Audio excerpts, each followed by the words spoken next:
get by. It resides between my eyes. Walk through the fire, came out better on the other side. See, life's like a beach if you find the sand. And right now, I feel like 100 grand. You are listening to Inspired Insider with your host, Dr. Jeremy Wise. Dr. Jeremy Wise here, founder of InspiredInsider.com, where I talk with inspirational entrepreneurs and leaders. Today is no different. I have Collin Stewart. You can check him out at predictablerevenue.com. Collin, before I formally introduce you, I always like to point out other episodes of the podcast people should check out. We're going to mention some of your favorite shows, favorite episodes on your podcast too. But I love some of your episodes on software and tools. So some of the ones I had on, the co-founder of Zapier was a really good one, Wade Foster. I had one of the co-founders of Pipedrive on. And I think at the time, Collin, they had like 10,000 customers. I think now they have over 100,000. So they've grown quite a bit. The founder of Aweber I had on. I don't know, when I think of you, I think of software and tools. So I'm thinking of those, but there's many more. Mailshake was an interesting one. I think they had like over 70,000 users. And so, we're going to get into Collin. Collin knows a lot and uses a lot of different software and tools, especially when it comes to sales and outreach. So we're going to talk about his recommendations as well. But check those episodes out on InspiredInsider.com. This episode is brought to you by Rise 25. Rise 25, we help businesses give to and connect to their dream relationships and partnerships. How do we do that? We do that in two ways. One, we help companies launch and run a podcast, right? We are an easy button for a company to do that. We do the accountability, the strategy, and the full execution. So Collin, we call ourselves the magic elves that run in the background and make it look easy. So the host can create amazing content, create amazing relationships, most importantly, run their business. The second way is we do corporate gifting. So we will do automatic gifting for people's clients. They just send us a list.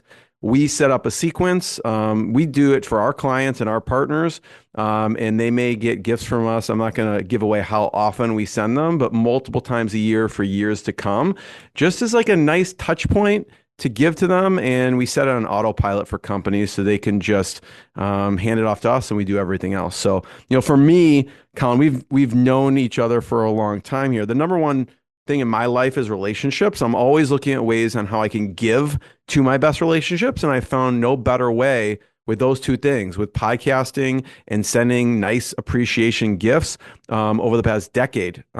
So if you've thought about either of those things, you could check out rise25.com or email us at support@rise25.com. I am super excited to introduce Collin Stewart, three-time founder, currently founder and CEO of Predictable Revenue. You can check them out at predictablerevenue.com, where they've built sales development teams for companies like Uber, Toptail, Vox, and many, many more. He wrote the book called The Terrifying Art of Finding Customers, where he breaks down how to bridge the gap between customer development and sales. So he works with founders on finding and strengthening their product market fit. And Collin, thanks for joining me. Jeremy, thanks for having me on the show. That's quite the intro. Just start off, and I'm going to share your website, Predictable Revenue. Talk about what you and the company do. Well, I'll give you the short version because the long story is pretty long, and we don't have 3 hours to record here. But the short version is we started off, I bootstrapped Predictable Revenue and started off as a company that basically, it was really just me helping my friends send cold emails. It's something I figured out how to do 13 years ago while I was trying to start a CRM company. And I just started doing it because it brought revenue and I didn't want to, didn't want to raise money. Didn't think we needed to raise money. Conversation for a different day. What we do now is we're still pretty strong on the outbound side and the sales development side, but it's more working with founders to help find their first customers, helping founders stand up that first outbound team or the first demand gen channel. And it's typically outbound email. And we do a lot. I think my favorite work right now is just working with founders on whether you're using outbound to book customer development meetings or you're using it to kind of scale up your first customers. We kind of help. I love helping founders kind of strengthen the product market fit, book meetings or interviews so they can, or customer development interviews so they can learn more, and then transition those conversations, teach them how to transition those conversations from learning conversations into revenue conversations. Yeah, so you could see, I mean, you have sales consulting, you have Mhm. outsourced SDRs and founder coaching. I want to break those down a little bit, but maybe we'll talk about it in the form of an example so people can kind of um, get some knowledge on how it works and also how it works for someone else. Maybe talk about Brian Neiman for a second. Brian is a founder I got a chance to work with. So Brian is our biggest fan. If you ever meet Brian or talk to Brian, he's the founder of Sanguine Bio and or I think it's Sanguine Biosciences. Um, we've yeah, I've done work with his wife. He just introduced me to his brother-in-law. Like they both have their own companies. But what I did with Brian was basically what I did. I described in the intro. He was Where solo was he at founder. when yeah, he was Yeah, solo at the time. he was maybe he had a co-founder, but it was Brian hustling and selling and struggling with pipeline. And he had read predictable revenue and reached out to us. And I got the first call with him and basically helped him build a system that just booked meetings for him. And so we built Is this like the a fully right place? Is it Sanguine yep, Bio? Okay, cool. sanguinebio.com. Okay, You nice. got it. Yeah, they're super cool. And I initially told them like I don't think it's gonna work. Like I don't think we'll be able to find the right folks and I don't think we'll Why? be able to Why did find the you right think that? companies. It seemed a little bit outside of our sweet spot in terms of who he wanted to reach. So it's basically like from what I remember is matching patients to studies is what he was helping do in the like bioscience studies field. And I was like, I don't think I hadn't done that before. And I'm generally pretty candid with people coming in ahead of time. I'm like, if I've done it, I'm like, yeah, I'm bullish. I can do this. And if there's some uncertainty, I'm pretty candid about like, hey, I don't think it's going to work. And every time I say it's not, I don't think it's going to work, like, all right, it worked extremely well for Brian, and he's been our biggest fan ever since. But basically, we built a system initially that was sending emails from his email account and booking meetings for him. And then he got so busy with that, he had to hire some salespeople. So we helped him with that and then helped him build the systems to have his salespeople have the emails going out on behalf of his salespeople. Our team was booking meetings for his salespeople. We kind of grew alongside him as his company grew. So it And yeah, sounds so like was he doing all three of these then? Like you start off, it sounds like maybe the sales consulting and coaching is embedded into if you're helping them, as far as the outsourced SDRs piece. our solutions have evolved over time. But yeah, it started off with like we were just doing email only prospecting at the time. And it's been interesting the kind of arc of predictable revenue. We started off 100% email only. In 2018, we saw that email deliverability was kind of taking a hit and where like the old way of doing things wasn't working anymore. And so we brought in SDRs. And now what we're seeing is that emails actually there's a bit of a resurgence and it comes down to you've heard me rant and ramble about Clay, so I won't do that. You can maybe link it in Yeah, the you show can notes you so I could don't talk a spend little bit 30 about minutes. it just because I've heard it. Other people haven't. So feel free to share It, any tools, software that you are bullish on. it it's basically a spreadsheet for sales nerds, and you can do some like really crazy things in there, like designing like micro campaigns for left-handed founders that play guitar. I mean, that's a pretty silly example, but you can almost get there with Clay. If you open it up, you're going to look at it and go like, it just looks like Google Sheets, but worse because there's nothing in it. And so if you're going to check it out, email me and I'll send you a couple of resources or just look in their knowledge library. Like they got some crazy stuff in there. But I think with Clay and tools like it, there's been a resurgence in cold email because you're not just limited to the standard filters in your data source anymore. It's not just size of company, size of employees, job title. You can get so much deeper than that, and that was the piece that really opened our eyes. And we're back right into cold email, cold LinkedIn, but really small, really targeted campaigns. Talk about the tools for a second, right? Because you mentioned obviously the services have evolved, right? So it started off as email, you do consulting, founder coaching, and then outsource SDRs, but you do calls as well. So what are some of the tools that you like to utilize so from a productivity and efficiency standpoint? From an efficiency standpoint, this is another one. So first up, the if you have the best message in the world and you send your team after the wrong people, doesn't matter how good their scripts are, their emails are, their follow up, their execution, their everything. If you're trying to sell Rise 25 podcasting and you send them after farmers in Nebraska, like I don't care how good your SDR team is, you're probably not going to get the greatest response because I just don't think podcasting is in the farming business model, right? It's just that's not something that would make sense. And so it's not relevant to them. It's not going to get a great response. And so the number one thing that's changed in the last little bit has been the targeting. When you build a great list with Clay, you can get really targeted and say, okay, it's these specific folks for this specific reason. And we know they're more likely to be ready to reply because of these 3 to 4 things. And we'll build these like account qualification models that filter and sort people into the right buckets. So that's kind of step one. Step two, email deliverability. There's a bunch of geeky stuff that's changed lately. Email me, or I can send something to Jeremy if you want like a cold email deliverability guide. And then What are a few things on that? Maybe one or two things on that end. I think just, more email accounts and domains than you think are necessary and a low volume, and make sure you're ramping your email. You're warming up the mailboxes and keeping them to below 30 a day. And that's really what you want to do is show Google that you're a consistent sender. You don't want to have big spikes because I think the stat I heard of like 10 years ago was like 90%. This is 10 years ago, and 95% of Gmail accounts were created for the purpose of spam. And the reason is there's no history. And so every Gmail account that's created starts life with pretty good deliverability.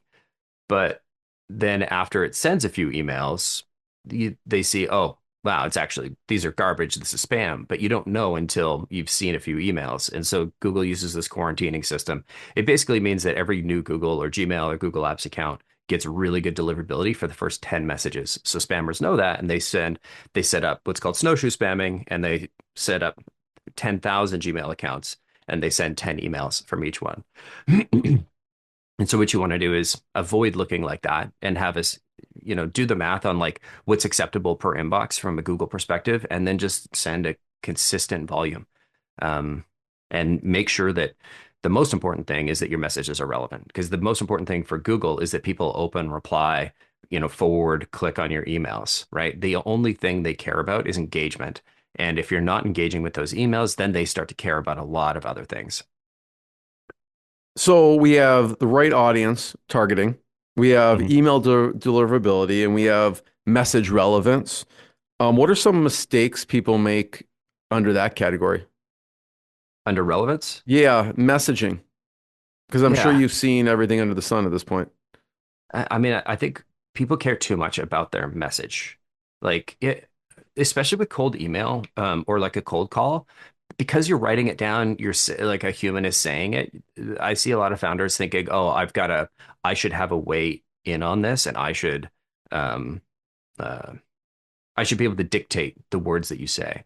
When in reality, it should be a combination of the practitioner and the founder. Like obviously the founder is going to know, the product and the market and the opportunity and the problem space and all of that. But the sales team are the ones that know the tactics of what's going to work and how we're going to get in and how we're going to start the conversation. It's sort of for the same reason that the founder doesn't go and sit and look at your SEO keywords and go, no, don't focus on those ones. Focus on these ones. Like you would never think to do that because that's a silly idea. You've got a certain set of SEO words that you rank for. And obviously they got to be relevant to your business. But if you're not like, it's not like the founders coming in and going, oh, you have to rank for this one that's like way down on the chain that doesn't matter. And like, I guess as I'm saying, I'm like, yeah, I've done that before. But I think the mix of like, it's got to be a mix of both coming in, because there's just certain ways of opening conversations. There's certain ways of writing the messaging. But ultimately, I think the messaging, to my first point, like the messaging doesn't matter unless you have a great target audience. And I think the even bigger challenge I've had with founders is not being specific enough about the target audience that they're going after. I've been the salesperson off and on for PR for 13 years, and the number of founders I've talked to, and I'm like, hey, so who do you want to target? And they're like, oh, I want to go after, I don't know, manufacturing. And you're like, great. That's like 60,000 companies. Like any other criteria? And like, no, just manufacturing. The big ones, enterprise, and okay. And then, like you only get a few criteria, and you're like, great. I've got 10,000 companies and 40,000 people that I can reach. But like, how do you know who to start with, and how do you know how to carve up to get to the most relevant? Like, this is going to be the most relevant thing to say to them right now. And the relevance piece is the hardest. Yeah, it seems like everything kind of bleeds from the targeting because if you're, doing farming manufacturing equipment, it's going to be different messaging. You could be very precise, very specific, and it's going to hit Mhm. home to that audience as opposed to we're trying to speak to this too big of a niche. Yeah. I had two clients that were competitors and friends, and they were resellers of this software product, and they had one had this state, one had this state, and then they shared this middle state in between them. And I don't think it was physically in between them, but they shared a state. The one guy told me to bring his friend on, even though they're competitors. And the friend's like, "Hey, I've got Mike's list and Mike's messaging. Can I use that?" And I was like, "How did you get that?" He's like, "Oh, Mike sent it to me." Like, what? You guys are competitors. Like, we've already ran this. And so we used Mike's messaging for I can't the names weren't Mike and Jim, but let's call them Mike and Jim. So we used Mike's messaging for Jim's audience in Jim's state, and it bombed. Like, Mike was producing like 20 meetings a month.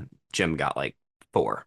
And he's like, "What's going on?" And maybe it was the brand, maybe it was the execution, the timing, but like even the exact same messaging with a different context and a different brand and a different domain name behind it performed differently. And so like everything's got to be really tightly calibrated to this is what's relevant. This is why it's relevant to me right now.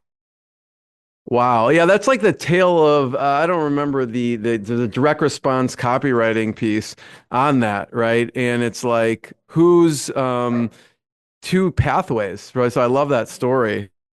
Mhm.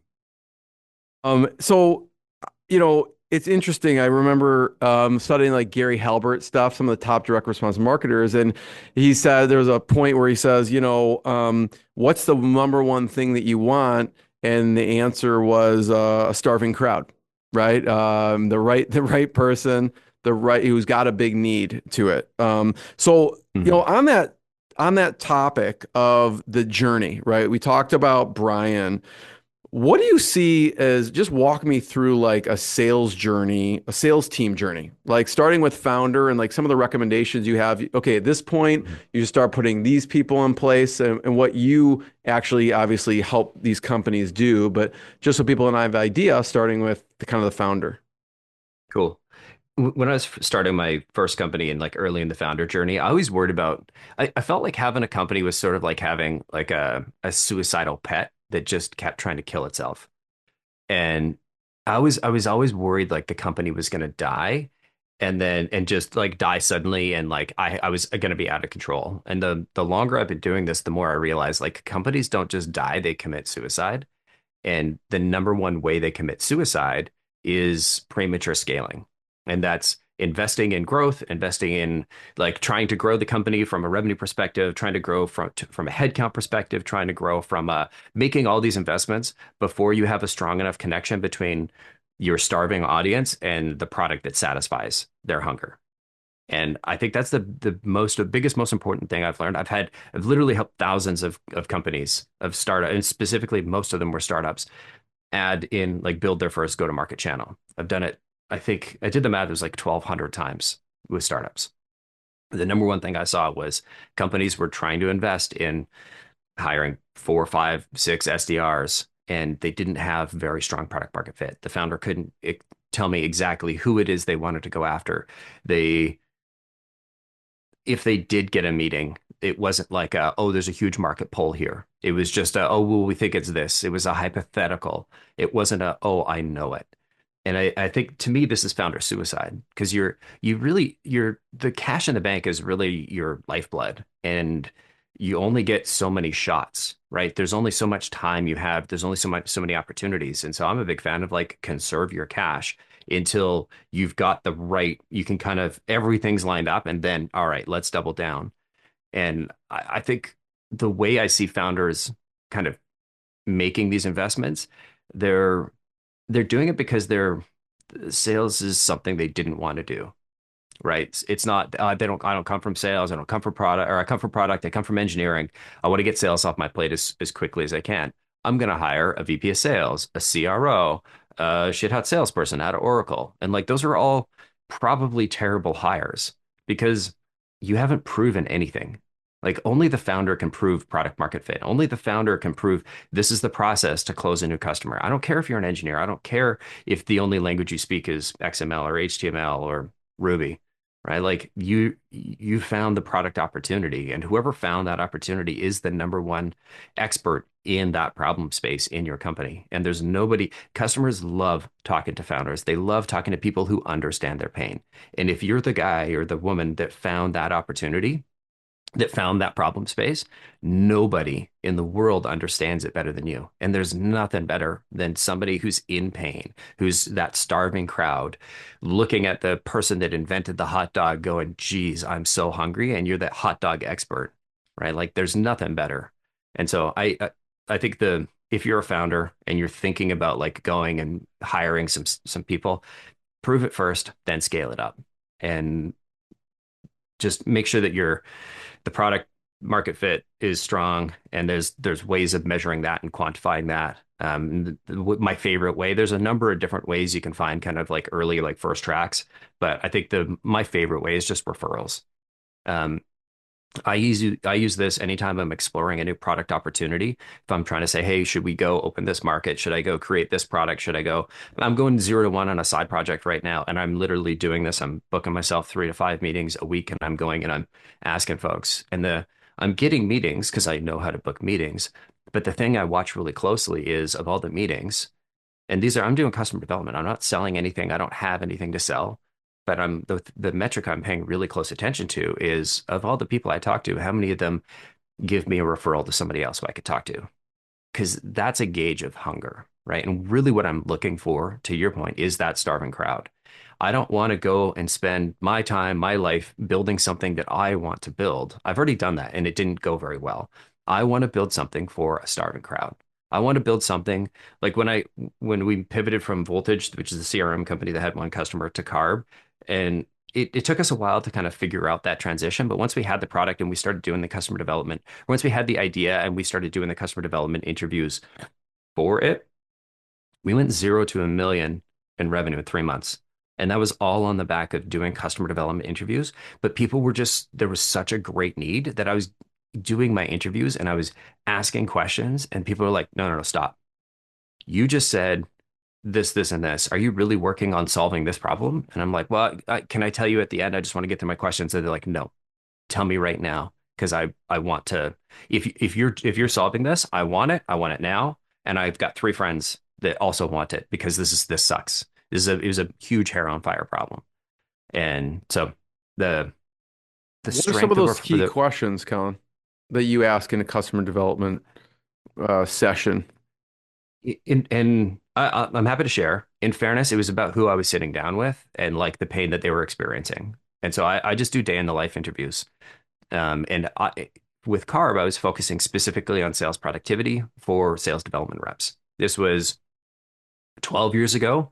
So the Sales Loft and Outreach, and I think Zen Prospect or Zen Leads, Apollo was still Zen Leads. Apollo was a data source. Sales Loft was a tool for scraping data off of LinkedIn, and Outreach was a recruiting tool at the time. And so there wasn't really a lot of, or maybe the 3 of them were like either there or about to pivot into the sales engagement space. But if you were an SDR 12 years ago and you wanted to send 50 emails, it was like 27 clicks per person you wanted to email in Salesforce. It was extremely painful. And so the biggest bottleneck for every sales development leader was just automation. Just like, hey, I want to send this email, do all the things to make it appear in Salesforce. And everybody had just implemented Salesforce. So everybody's really hot and heavy on like everything's got to be in Salesforce. People were spending like I talked to one company that spent $500,000 just implementing this system in their Salesforce. And so the question I was sitting down with is say, hey, I want to talk about your sales team. Tell me about the tools you use. Tell me about what you love. Tell me about what you hate. And I would ask different questions. I'd want to understand their their job, their role in the organization, their goals for the year, their goals for the quarter, how they were measured, how they got their bonus. And all this led to the magic question, which is, if I could solve any problem for you, what would it be? And everybody said productivity. Every sales development leader, and in fairness, actually, every VP of sales that I talked to that I asked this question said my sales development team, because there was just so much manual clicking. And so if I ever talk to a VP of sales, they refer me to their SDR team or their SDR leader. The thing that helped, like this was a pretty obvious pain, but the thing that really helped kind of quantify between like, this is something that's painful and this is something that painful that is going to get, that we're going to be willing to part with money in order to solve, was the kind of three follow-on questions I ask after every magic question, which is scale of 1 to 10, how important is this to you? Scale of 1 to 10, how satisfied are you with how you're currently solving it? And then what would be the impact on your business or on your job of solving this? And so importance, satisfaction, impact. Importance tells you how pissed off they are about it. Satisfaction tells you how likely they are to move forward with the solution. And impact tells you how much you could charge for it. And in this case, it was 10 out of 10 importance, 2 out of 10 satisfaction, because nobody really wants to say one in this. They're like really bad. So like 2s and 3s are great. And then the impact would be like 3 to 5xing the productivity of their SDR team. And so it is a pretty tremendous impact. And that's basically what pulled us up to 1 million so quickly. Colin, this is gold. I'm going to have to re-listen to this really. I listen at 3 times speed. I have to slow it down to 0.5 just so I get it, because this is really important. Anyone who's launching a product, a new service, this is like golden. So I appreciate you kind of sharing your process with that. And I do want to talk. There are a couple favorite stories from the book. You know, people can check it out. Terrifying Art of Finding Customers. You've said this is your words, not mine. But the $4 million hard drive. I think that has to do with Voltage CRM. So talk about Voltage CRM. Yeah. I mean, there was an interview you did. You're like, my hard drive's in my closet right there, and it's $4 million hard drive. So yeah, it's right up there now. Man, you went deep into the archives. So we basically spent 1.5 years working on a CRM that nobody wanted. My customer development process was, I read all the right books. I read the Mom Test. I read, where is it? The Startup Owner's Manual and 4 Steps to the Epiphany, and like all of lean customer development, lean product, like all those books. But the thing I got wrong was I just did all the interviews wrong. I was like, hey, this is what I'm building. Isn't that great? And everybody went, yeah, love it. And then I went and built it. And I came back and I was like, hey, we built the thing. And they're like, good for you. Tiny golf clap. I was like, damn. And so when I like, and I'm a good salesperson, and like probably not the best, probably not great, but like good. I could consistently close. And so my co-founder was like, hey, you know how to close. Like, well, why wasn't anything closing? And I'm like, I don't know. Like maybe I suddenly got the yips and I just forgot. And the yips. We didn't have the sales yips. The sales yips. And we just didn't have a starving crowd. We didn't build something that people wanted to. And we spent 1.5 years of our lives on that. And with Carb, the thing that changed was I started asking questions. I started doing those day in the life interviews. I think the thing that's easy to miss, because the journey happened for us, it happened so incredibly quickly. And one of the gifts of writing the book is that it kind of forced me to look back and recognize some of the things that I'd done. I started my life in sales. I still am in sales, but I learned how to start a company. I learned customer development, most importantly, as a salesperson. And what I noticed is that customer development is just the first half of a great sales conversation. And the biggest piece of the book, the reason I wrote the book, is that the customer development world is not connected to the sales development world. And especially if you're an early founder, if you're trying to get that first 1 million in revenue, those two, you have to be doing both of those at the same time. And so I really wrote the book because I was just tired of like talking about strength of product market fit, and you need to improve the strength of it before you start investing and go to market. And people kept saying how, and I didn't really have good words for it. And so that was really the genesis of the book, was the idea of the customer development funnel, that you can and should sell to those people that you do your customer development research with, because you can't call it customer development if none of them actually give you any money, because that's the action that turns somebody from just a person into a customer. And if none of them turn into customers, you didn't do customer development at all. You did a university research project where you asked a bunch of people stuff, and then you went, cool, we learned something, and you wrote a report, and then you were like, cool, now I got to sell it. And you forgot about all those folks. Like, imagine if your hair's on fire and or you interviewed 50 people with their hair on fire and you're inventing a fire extinguisher. And if you allow me to stretch the silly analogy, you come back 3 months later and their hair is still sizzling. I know, silly. But then imagine looking at those folks and be like, hey, thanks for your help building this. And then like turning your back on them and walking away and be like, I got to go find some people to sell this thing to. Like, why don't you just like their hair is on fire? Like you can see the sparks. Like, why don't you go ask them? And that's where the idea of the customer development funnel came from, is that you need to be able to level up the people you talk to in your customer development process from, hey, I'm just here to learn, to eventually sell to them without being a bad salesperson about it and like bait and switching anybody into a sales conversation. When I do it, it's very intentional.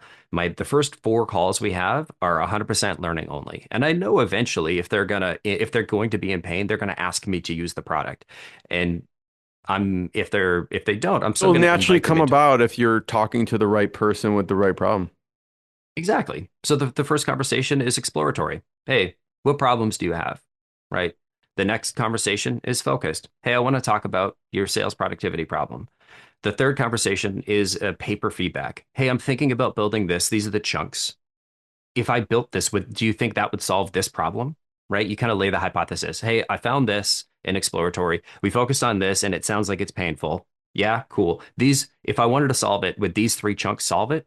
Yes, no. Oh, what else do we need to build? Cool. The fourth step is the MVP feedback, where you say, hey, you told us to build these 3 chunks. We built those 3 chunks. Did we do a good enough job? Does that solve it? Cool. And then like that's the customer development funnel. And at the end of that, if they say yes, yes, yes to all of those things, one, they're probably going to ask if they can use it. Two, if they don't, invite them into a sales process. Or even if they do, invite them into a sales process. Hey, it sounds like this is going to be helpful. Why don't we set up some time to talk about what it would look like to implement that for Rise 25? Very simple. In your mind, so like we're talking founder, right? We're proving it out. We're finding product market fit. And then Mhm. you're like, okay, we find that. What do you see as you're scaling up the team? What's like an Mhm. ideal team structure? Is like going from founder to the next phase and then the phase after that? Yeah. And just one, if I can kind of nitpick on one phrase, I don't love the idea that you get product market fit and you have it forever.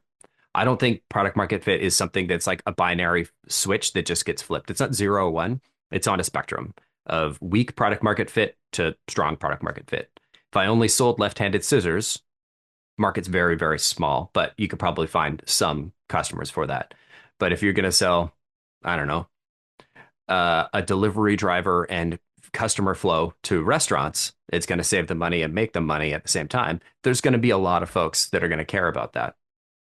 And so I think strength of product market fit is kind of the way I think about things. And as you go and as you progress, the more you learn, the more you do customer development, the stronger it gets. The more you learn and build and adapt, and then when you open up a new market, there are new variables, and so your product market fit isn't as strong because it's impossible.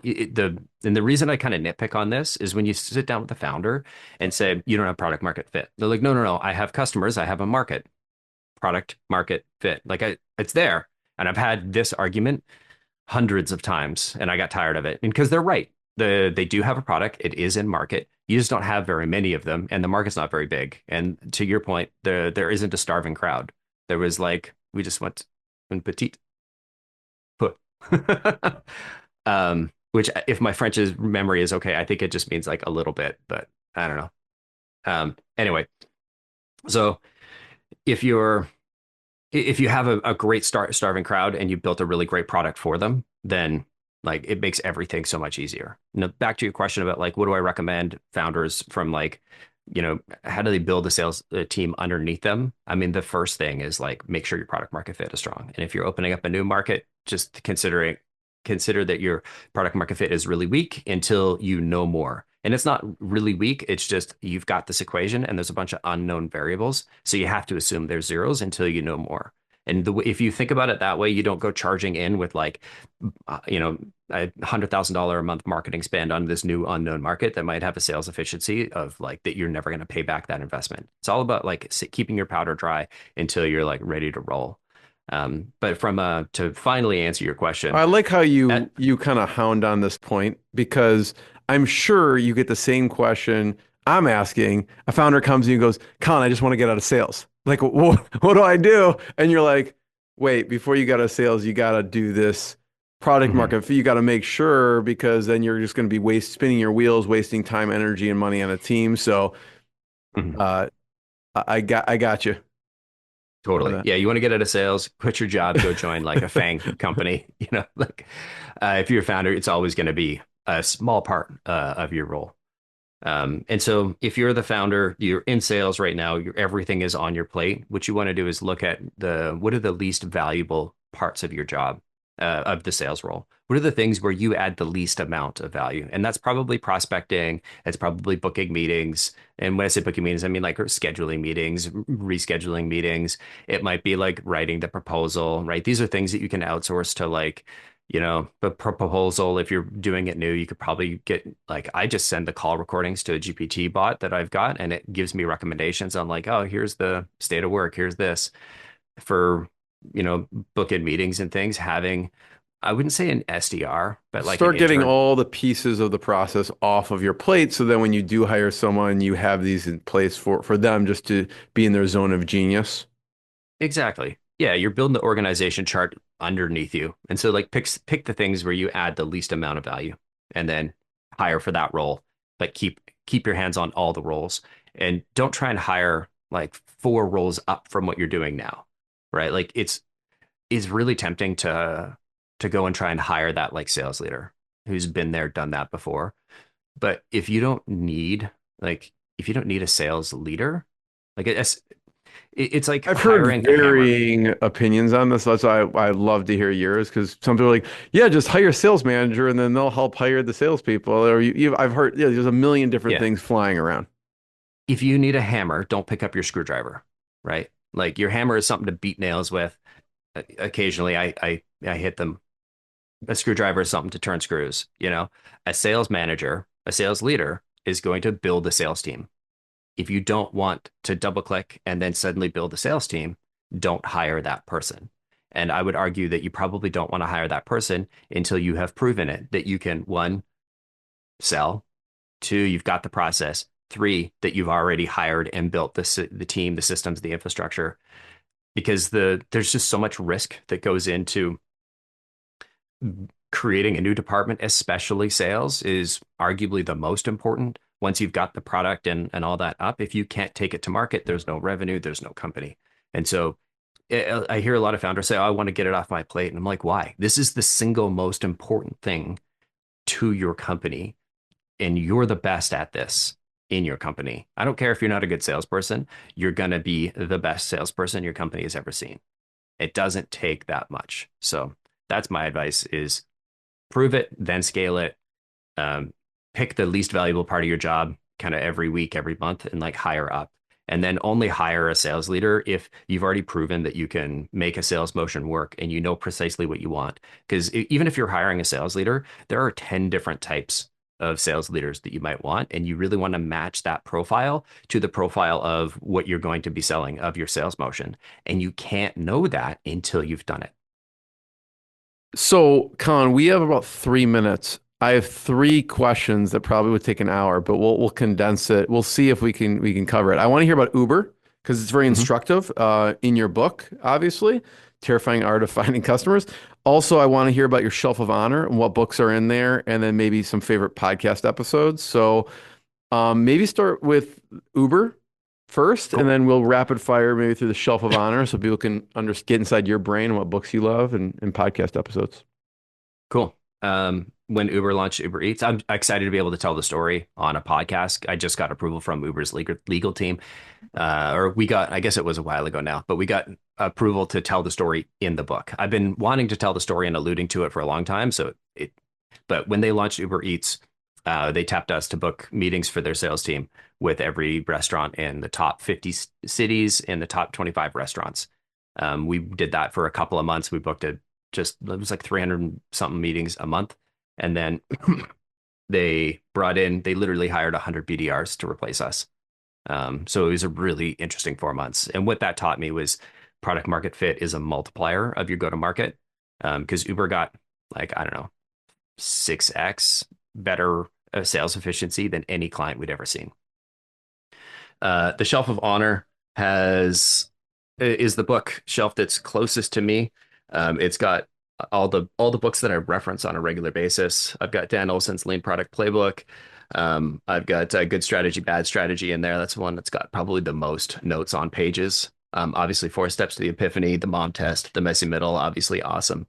Stop Asking Questions by Andrew Warner is an underrated, fantastic book. If you're in sales or running a podcast, it is just one of my favorite books. And I didn't find it until only recently. He So came on, there's an that one. episode with Andrew talking about some of the key points of the book, so people could check that out. It is a great book for sure. The Mom Test, that Mhm. I don't think I've listened to that one. Yeah, it's a good one, especially if you're doing customer development and asking questions. My favorite episodes, I'll give you 2. I don't know the episode numbers, but my first one with Jamie Buss from Zendesk, she taught me how she was forecasting Zendesk's revenue within 1%. At the time, they were doing $500 million in revenue a year. And so we got into like medic and sales stages. It was a really geeky sales podcast.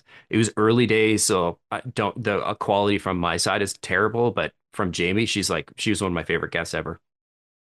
And then the last one would probably be most recently, I think it just came out with Mace from Fixify, and we've transitioned the podcast from like only sales development to doing founder stories and revenue, kind of going deep on revenue tactics. So Mace from Fixify and Jamie Buss. Michael Feaster or Michelle Feaster? Michelle Feaster. That one was incredible too. Yeah. Yeah, that was a good one for sure. First of all, Colin, thank you. Everyone check out predictablerevenue.com. And of course, as we mentioned, get the book. I'm going to listen to an Audible, Terrifying Art of Finding Customers. Thank you so much, Colin. Appreciate it. Thanks for having me on, Jeremy. It's good to see you again. What I got, you can't buy. It resides between my eyes. Walked through the fire, came out better on the other side. See, life's like a beach if you find the sand. And right now, I'm feeling like $100 grand.